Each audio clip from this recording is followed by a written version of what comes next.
back pocket. Meanwhile, as for the Wolves, they snapped their 4-game road losing streak in the playoffs. In Denver, their second home loss in the first round since 2023.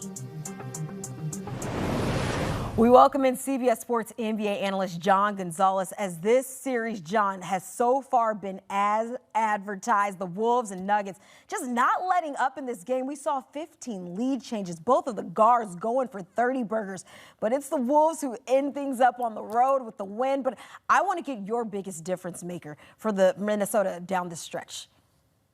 I mean, what a game, right? This is exactly, you called it. This is as advertised. This is why everybody flagged Wolves and Nuggets in the first round, and it's delivered so far. Game one, not as close, obviously, but to have 15 lead changes, and I think the biggest game changer for the Wolves for me, Dante DiVincenzo had a really good game. He was a little quieter in game one, but it's Anthony Edwards playing 40 minutes, right? I mean, you needed, as he mentioned it in post game, he said, well, I basically barely played basketball for a month. He had played 4 games before tonight. This is his 5th game in a month, right? And he had to knock off some of that rust. He was dealing with that knee injury. He goes for 30 and 10 tonight. Looked every bit the superstar that he has been for the Wolves and had led them to back-to-back Western Conference Finals. I had this series going 7. I was a little skeptical midway through this game, Kiana, where they were down 19. I'm thinking, man, are we even going to get that many games out of this thing? And now all of a sudden it's going back to Minnesota tied up. And this was an absolutely crucial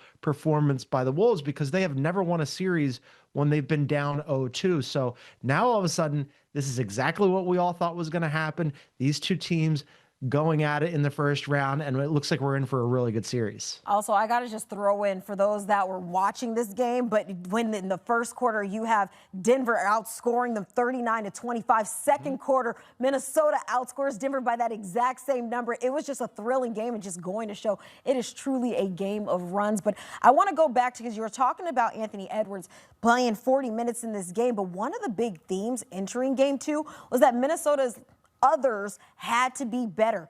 Did this game prove that to you?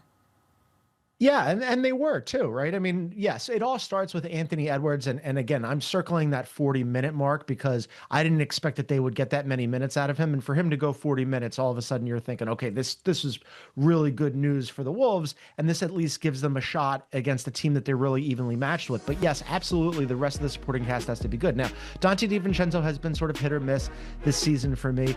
Tonight, he was excellent. 16 points, 7 rebounds, 6 assists.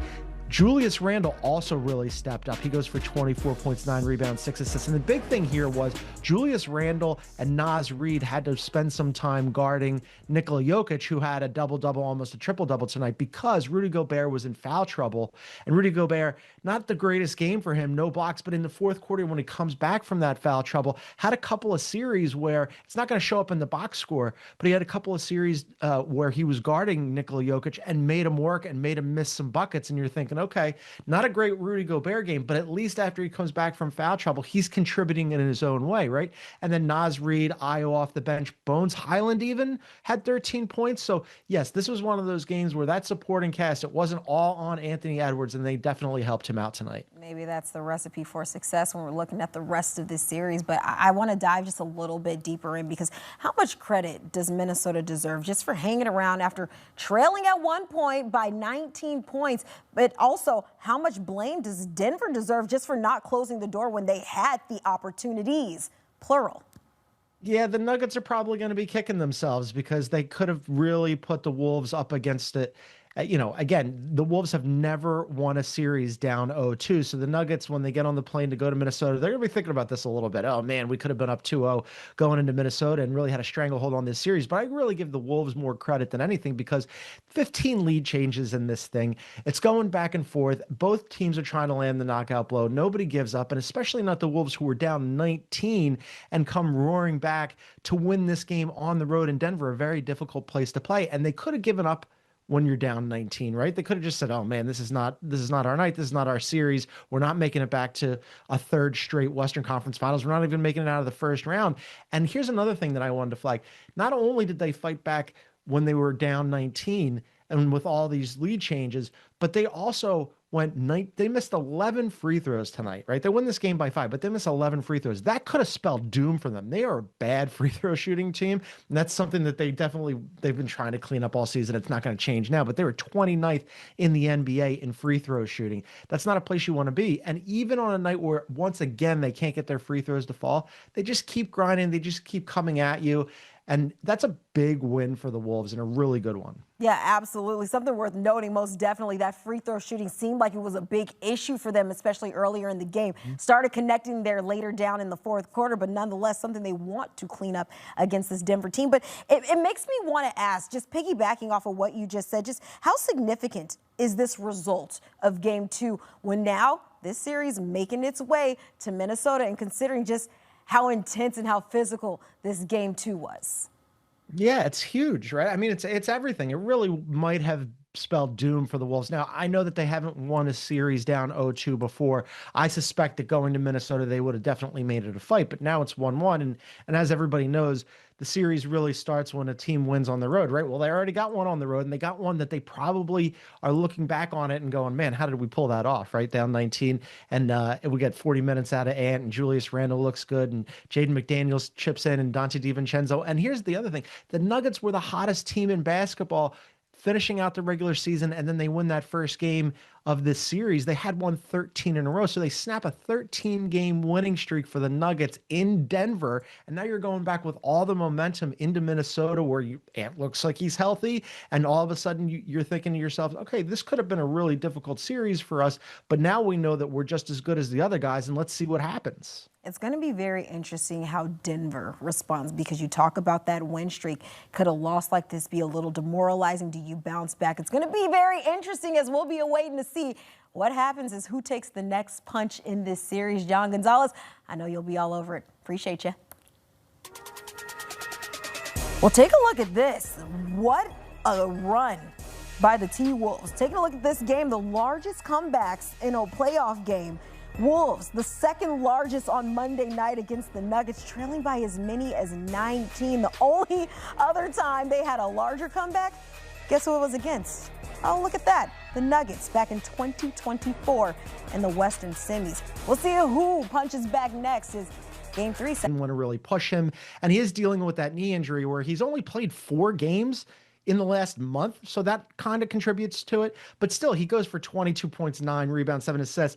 His shot looked a little off. He only made 2 of his 9 threes, but it wasn't the problem in Game 1, right? I thought he moved well. He's always aggressive. They need him to be. They need him to be himself, because they're dead in the water without him. I think they might be dead in the water with him, though, because back-to-back Western Conference Finals, when you look at the road of the Western Conference, or even in the Eastern Conference, I think the Wolves have the toughest playoff path of any team in the playoffs, right? I mean, having the Nuggets in the first round is a huge bummer. If the Nuggets had lost on the final day of the regular season, instead of beating the Spurs, the Lakers would have had the 3 seed, and the Wolves would have been in business. They would have been thinking to themselves, thank God that we don't have to face the Nuggets. Unfortunately, they do have to face the Nuggets. So even if Ant stepping up just gets them into this conversation, without him, I think that this is a wrap. Yeah, I a little concerned when you saw the video of him with both knee wraps, a towel. He looked like I look when I'm done playing at LA Fitness, and I'm 35 years old. So yeah, he's played 75 games year over year plus in his last 4 or 5 years. You know, you kind of saw, even when he got off the bench, it took him a while to get going. I was watching it closely. He had a little bit of a kind of a gimp a little bit, just probably to warm those knees up. So I think he's played so much basketball with the Olympics that I think it's breaking his body down, and he's going to probably need to take a break this summer, because yes, he's still young, but he's not that young anymore. So that definitely concerns me, because he is the spearhead of this Minnesota offense. They're so top heavy. They're so built around what he does. I worry how his body's going to hold up throughout this series, but I know he will be putting shots up, and he will come to fight. And you're going to probably have to drag him out of the game if you want him to sit. So I'm not concerned necessarily now, but later in the series, I think that could have a big effect on the Timberwolves and if they're going to, beat this team. Right, especially if he's playing all of these games that are going late into these series. Mm-hmm. Now, I do respect the LA Fitness Hooper, so don't bring slander to their name. But I do have a question. We'll start with you, John Henson. Who's going to bring it home in Game 2 if Minnesota is able to kind of turn this around? I think I'm going to go Nuggets. You got a banged up superstar of Minnesota, and then you've got the hottest team in the NBA essentially in Denver Nuggets. They got both their superstars looking like superstars, right? Jamal Murray sneakily had one of the best years of his career.